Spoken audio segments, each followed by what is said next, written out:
नमस्कार, times of Swaraj में आप सबों का स्वागत है और मैं हूं संतोष सिंह। और आज हम टाइम्स ऑफ स्वराज में चर्चा करने जा रहे हैं कि भाई प्रशांत किशोर जी, राजनीति है ये, किसी के लिए लड़ना, किसी को लड़ाना और खुद लड़ने में बड़ा फर्क होता है बाबू। अब इनको समझ में आ रहा है कि 4 गो टिकट बांटने में इनको किस तरीके से प्याज कट रहा है। कल जब गया में हंगामा हुआ, कुर्सी टूटा, तो जो प्रोफेसर साहब को टिकट दिए हैं बुजुर्ग आदमी को, वो टिकटें लौटा दिया। और जब माहौल बिगड़ने लगा तो एगो पूर्व प्रत्याशी को लाके प्रेस कॉन्फ्रेंस में बैठा दिए कि हमारा एक पसंदीदा उम्मीदवार है और हम पूरा मुस्तैदी के साथ लड़ेंगे, अपने नहीं लड़ेंगे। ये भी प्रशांत किशोर का क्लोने है। लड़ने का काम हम नहीं करेंगे, लड़ाने का काम करेंगे। वो 70 साल के बूढ़ा को खड़ा कर दिए और हो गया, वो हम खड़ा किए। इस तरीके की भाषा जैसे प्रशांत किशोर बोलता है उसी वो बोल रहा है। लेकिन प्रोफेसर साहब को कह रहे हम लड़बे करेंगे, टिकटें लौटा दिए। बात इतना ही नहीं है, तरारी से जिसको बड़ी धूमधाम से प्रशांत किशोर खड़ा किए थे, जिसको टिकट दिए हैं श्री कृष्णा सिंह जी को, SK सिंह सेना के बड़ी पदाधिकारी हैं, उनका वोटर लिस्ट में बिहार में नामे नहीं है। तरारी में तो नाम छोड़िए दीजिए, औरों जिला में नहीं है कहीं, मतलब बिहार में उनका नामे नहीं है। बिहार विधानसभा चुनाव में लड़ने के लिए आपको बिहार का वोटर तो आपको होना चाहिए।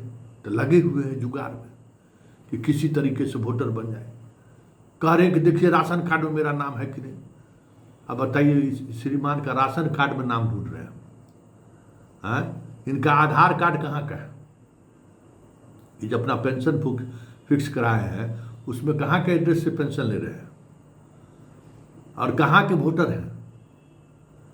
जहाँ दिल्ली में वोटर हैं वहाँ से नाम कटवाए हैं, यहाँ जुड़वाए हैं। अब तो नोटिफिकेशन हो गया, अब इनको कौन समझावे? प्रशांत किशोर भी उसी विशेषज्ञ लोग हैं, इनको समझावे कौन? तो 3 टिकट अभी तक ही जारी किए हैं। एक उम्मीदवार इनका बेलागंज वाला कहता हम लड़बे करेंगे। हंगामा देख के बेचारे प्रोफेसर साहब का धड़कन बढ़ गया है, एकदम परेशान हो गए। ताजे वो उनके बदले में वो लठेत कोई खड़ा किए हैं कि नहीं हम लड़ेंगे, मतलब वो लड़ेंगे, वो हम उनका पूरा कमान हम संभालेंगे, जैसे होता है। तरारी वाला हाल देखिए लिए। इमामगंज से जिस डॉक्टर साहब को टिकट दिया था, जरा पता कर लीजिए, इमामगंज में बगले में है, गया के बगले में है, गया और औरंगाबाद जो 4 लेन है ना, उसी में बीच में इमामगंज है। शेरघाटी से बाएं जाइएगा तो इमामगंज है। जरा पता करिए कि डॉक्टर साहब किस तरीके के डॉक्टर हैं और किस तरीके का इलाज करते हैं, कुछ कहने की जरूरत नहीं है। उम्मीदवार का लिटमस टेस्ट ले लीजिए कि प्रशांत किशोर जी जिस उम्मीदवार को चयन किए हैं उस उम्मीदवार का क्षेत्र में छवि क्या है। हाँ, पढ़ा लिखल डॉक्टर कौन डॉक्टर है, जरा ये भी पता कर लीजिएगा। समझ गए कि इमामगंज में कोरोना काल में बड़ा सस्ता इलाज करते थे, तो डॉक्टर कौन है तो ज़रा पता कर लीजिए, कहाँ से पढ़े लिखे हैं कि खाली डॉक्टर टाइटले लिखा हुआ है। सब कुछ पता करिए, क्योंकि ये सब बातें इसलिए हो रही है कि प्रशांत किशोर एक अलग तरीके की पॉलिटिक्स की बात कर रहे हैं। नहीं तो किसको खड़ा कर रहे हैं, क्यों खड़ा कर रहे हैं, क्या मतलब है? तो जब अलग तरीके के पॉलिटिक्स कर रहे हैं तो ऐसा उम्मीदवार ला रहे हैं जो वोटरे नहीं है। ऐसे उम्मीदवार को आप सामने ला रहे हैं कि क्या है, पढ़ा लिखा है, खाली हमको दिखाना है कि देखिए हम कैसे पढ़े लिखे लोगों को चुनाव लड़ा रहे हैं। और इस 70 साल 72 साल का बेचारे बूढ़े प्रोफेसर साहब चल फिर भी नहीं पा रहे हैं, ठीक से बोल भी नहीं पा रहे हैं, और उनको टिकट दे दिए। तो टिकट क्या करेंगे बेचारा, क्या लड़ेंगे? तब लड़ेंगे। बाहुबली को अब दिए हैं कि भाई अब आप संभालिए, क्योंकि इनको तो प्रेस कॉन्फ्रेंस में हवा निकाल दिया कल इन लोगों को। तो पहले जरा सुन लीजिए कि किस तरीके से उम्मीदवारों का बखान कर रहे हैं प्रशांत किशोर और इनका जो वो आयातित प्रदेश अध्यक्ष है। वो इमामगंज कॉन्स्टिट्यूएंसी से हमारे उम्मीदवार होंगे डॉक्टर जितेंद्र पासवान। डॉक्टर साहब अपने यहाँ सभी लोगों के बहुत अच्छी तरह परिचित हैं। एक बहुत ईमानदार और स्वच्छ छवि के नेता वो आपको देंगे, जो जिंदगी भर उन्होंने कमजोर वर्ग के लोगों को, बच्चों, महिलाओं वगैरह को मुफ्त इलाज करने के लिए वो पूरी कॉन्स्टिट्यूंसी में जाने जाते हैं। अब मैं आपसे गुजारिश करूंगा कि हमारे साथी जो हमारे बगल में अमजद भाई बैठे हुए हैं, इनकी बात सुनिए और बेलागंज को लेकर इनकी जो सोच है ये इनका, क्योंकि पार्टी ने बेलागंज में अमजद भाई को उम्मीदवार बनाने को तय किया था। अब अमजद भाई यहाँ आपके साथ बैठे हुए हैं, आपको आपके सामने अपनी बात रखेंगे और फिर आपके सवाल में इसके बाद में होगा। मेरा नाम मोहम्मद अमजद है। मैं बेलागंज में आपके 2001 में मुखिया बने थे, 5 साल मुखिया रहे।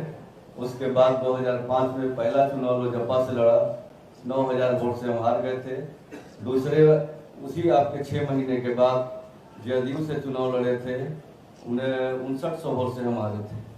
तीसरी बार जो है आपके 2010 में चुनाव हम लड़े जदयू से, मात्र आपके 41 या 4200 से हम चुनाव हारे थे, जिसका कारण ये था कि वहाँ तीर धनुष जो है एक कैंडिडेट गया था और मेरी ही वोट 8900 कटा, जिसके कारण मैं चुनाव हार गया। तब से अभी तक हम राजनीति में सक्रिय रहे हैं, लेकिन कुछ दिन पहले 4-5 महीने पहले लमसम जनसुराज पार्टी में मैं ज्वाइन किया और इन पर पूरी आस्था के साथ विश्वास किया और इनके साथ कंधा से कंधा मिलाने का काम किया है। अभी जो है बेला में उपचुनाव होने वाला है।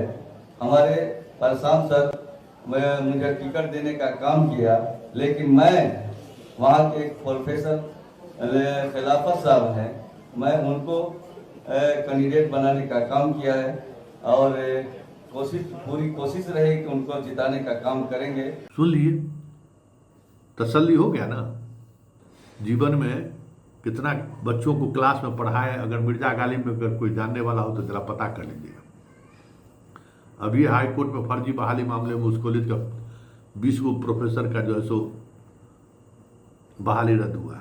अल्पसंख्यक कॉलेज है, वहाँ का मैनेजिंग डायरेक्टर और मैनेजिंग टीम क्या क्या खेला किया है उस कॉलेज के स्थापना काल से, गया कि हर बच्चा को पता है। प्रोफेसर साहब कैसे प्रोफेसर बने हैं सबको पता। अब तो रिटायर हो गए, अब तो कोई बात नहीं है, लेकिन पता सबका है। तो जो दिखाने की कोशिश हो रही है ना कि हम बड़े योग्य लोगों को ला रहे हैं, जब अपने उस योग्यता के आधार पर जहाँ वो काम कर रहे थे, उनके कामकाज की शैली को जब आप मूल्यांकन करिएगा तो पता चल जाएगा कि प्रशांत किशोर जी जो हैं कैसे कैसे लोगों को राजनीति में ला रहे हैं और उनसे आप किस तरीके की बदलाव की उम्मीद कर सकते हैं। प्रोफेसरों साहब बहुत गुस्से में हैं, जरा उनको भी सुन लीजिए। सुन लिए ना, अभी देखते चलिए, अभी बहुत खेला होना बाकी है। बड़े इंटरेस्टिंग मैच होने वाला है। 4 गो टिकट बांटने में तो कुर्सी टेबल इनको फेंक दिया, प्रेस कॉन्फ्रेंस बीचे में रोक के जाना पड़ा। और अभी तो बहुत खेल बाकी है। 243 सीट पर चुनाव लड़ेंगे, लेकिन पहले 4 गो जो उपचुनाव है उसमें अजमा ही ले, जो अजमाना चाह रहे हैं। देखने वाली बात होगी, बड़ा दिलचस्प मुकाबला होगा और सब कुछ समझ में आ जाएगा कि राजनीति क्या है। देखिए, टीम का मैनेजर होना, क्रिकेट देखते हैं ना, आर्गेनकर सचिन तेंदुलकर के गुरुजी थे, मैनेजर कोच थे। तो सचिन तेंदुलकर कोच बहुत अच्छा थे, तो सचिन तेंदुलकर पैदा लिए, लेकिन खुद सचिन तेंदुलकर नहीं ना बने, कभी खेल के ग्राउंड में नहीं गए। तो प्रशांत किशोर जी अभी तक जो है सो मैनेजरी किए, अब उनको फील्ड में जाना है कि जहां जा रहे हैं तो वहां परेशानी हो रही है। तो देखने वाली बात दिलचस्प है कि आखिर इस बार एक हर बात पर कहेंगे हम लड़ा लेंगे, जो होगा खर्च हम दे देंगे। पैसा कहां से ला रहे हैं अभी भी नहीं बोल रहे हैं, कौन पैसा दे रहा है वो अभी भी नहीं बोल रहे हैं। ये जो रोज गया में 2 को प्रेस कॉन्फ्रेंस हुआ है, 1000 रुपया, लाख रुपया जो खर्च हो रहा है, इतना गाड़ी घोड़ा घूम रहा है, कौन पैसा ला रहा है, कहाँ से क्या ला रहे हैं, बोलते हैं। बोलना चाहिए कि कौन पैसा दे रहा है सो, तो वही खेला है। चले हैं मिशन शाह और मोदी का जो मिशन है ना कि बिहार को रौंदना है।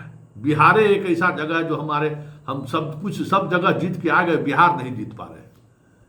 तो बिहार जीतने के लिए जैसे महाभारत में भीष्म पितामह को परास्त करने के लिए सामने में शिखंडी को खड़ा किया गया था, तो इसी तरीके से शिखंडी लोग खड़े हो रहे हैं, लेकिन उन शिखंडी को पहचान होना जरूरी है। इसलिए हम तमाम उनकी चीज़ों को आप तक पहुंचा रहे हैं।